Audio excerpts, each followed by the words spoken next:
They're not criminals. They're workers. They just want to work and, just seeing men that, they're just very strong and then them breaking down and at our Know Your Rights sessions to say, why are they doing this to us? We just want to work.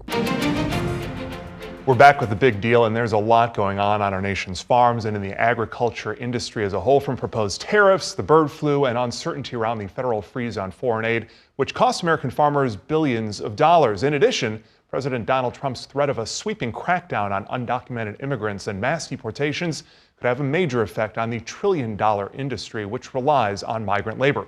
Here's a look at the top agricultural states out there, including California, Texas, North Carolina, and Wisconsin. Estimates show upwards of 42% of hired crop farm workers supporting the industry are not legally authorized to work in the United States right now.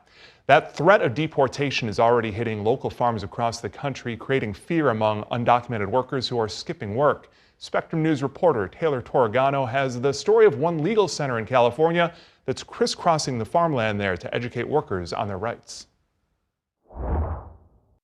This is his first day back to work in days. And even with 35 years harvesting strawberries and apples from here to Washington state, this farm worker, who'd like to be known as Jose, says he's never been more afraid of deportation while he earns a living. Tengo miedo por mis amigos. He says he's scared for all of his family and friends, many of whom, like him, are also staying home due to fears of deportation. In fact, the head of this farm says 55 workers were on the schedule for today, and only 5 showed up because of rumors of unannounced Border Patrol raids in Riverside County. Jose says he would have stayed home again too, but he can't afford to any longer. He has 6 little mouths to feed. Es muy duro y mal pagado. He says it's an honor to provide fresh produce to his community, but this job is very heavy and difficult with low pay, and all he's trying to do is make a steady living. Which is why Luz Gallegos and her team at Todec Legal Center say it's so important for the 5 farm workers who did show up to learn their rights as undocumented immigrants. Their organization is a lifeline for immigrants across the Inland Empire and Coachella Valley. This is really not only impacting our families, it's impacting our economy, because if we don't have local workforce, guess what? Food, as it is, inflation's already up. She says she's been getting calls from local schools that parents are keeping their students home, and their office has been inundated with community members desperate for information as the Trump administration says it's focused on launching the largest mass deportation operation in American history. Her staff and hundreds of volunteers who have been hitting the ground daily to educate this community on their protections under the U.S. Constitution.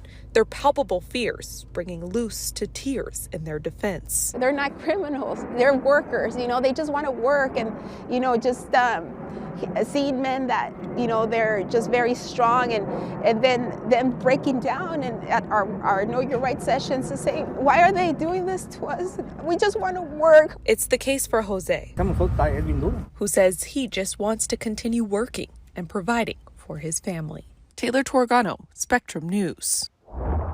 And joining us now with much more on all of this is Andy Vance, Spectrum News agriculture expert there in Columbus, Ohio. Andy, thanks for the time here today.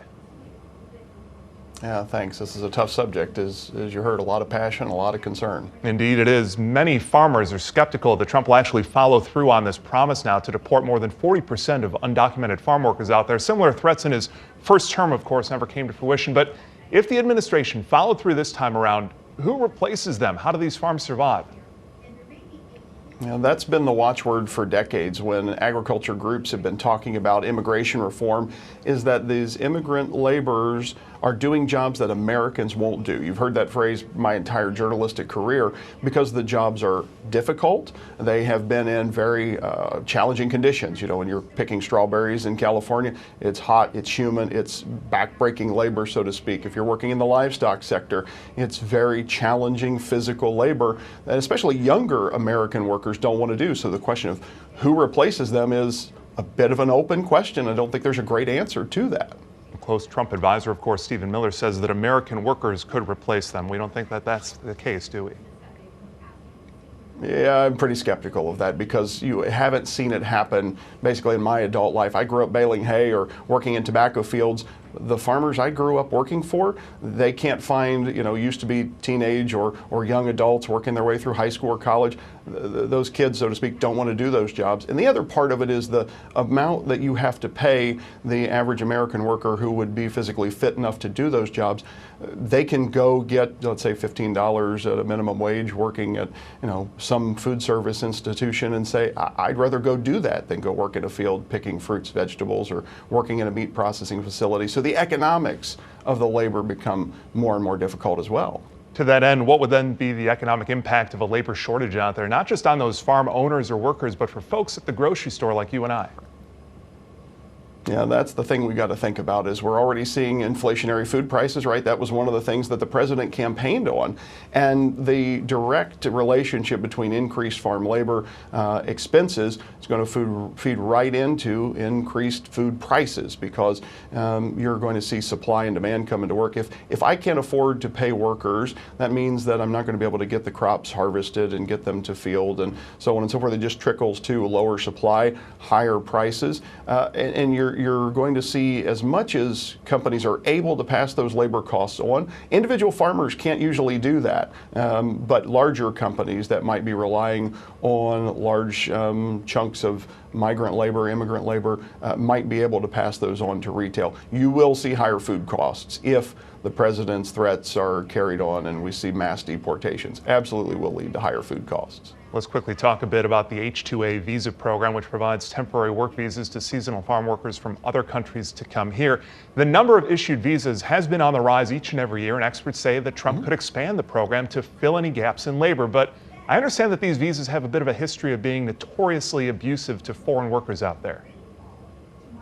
Yeah, I mean, that is a concern that you hear folks talk about. On the farmer side of things, the bigger concern is that the process is really cumbersome. The burden on the employer, applying for it and going through the regulatory schema is challenging. So you have seen something like a 65% increase in the number of certified H-2A workers in the ag space between, say, 2017 and 2022. But it's a long process. It's a very complicated application process. So the idea that we're just going to somehow flip the switch and get a bunch more H-2A workers, I think is a bit far-fetched. Again, we haven't seen that be the case. You have seen a big increase, but it's on a nominal basis, you're talking about a couple 100,000 workers, which may not be enough to make up the gap in certain segments of the workforce. Similar to much of the country, in my home state of Wisconsin, there's so much fear and uncertainty in the undocumented community right now. And last week I spoke with Melissa Sanchez, a reporter with ProPublica, about that fear. She shared the story about one undocumented worker that she'd met with so far. Take a listen. He's a cook inside of a restaurant outside of Madison, and he happens to live in an apartment that's right above the restaurant where he works.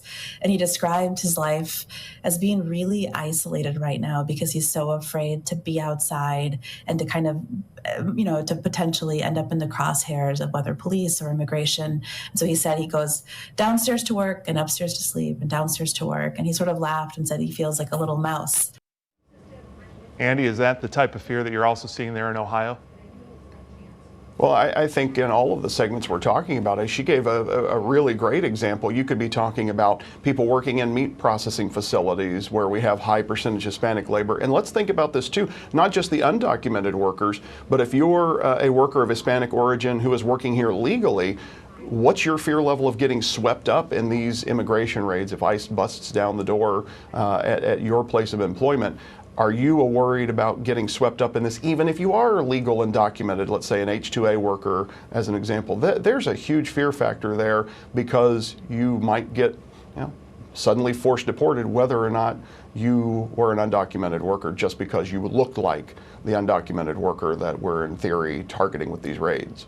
Andy Vance there in Ohio. Andy, thank you so much. Thank you for watching our YouTube channel. Let Spectrum News be your resource for balanced, in-depth political coverage, and click the subscribe button right here. You can also download our app or watch us on TV to learn more about the candidates, where they stand on the issues, and more. We'll see you then.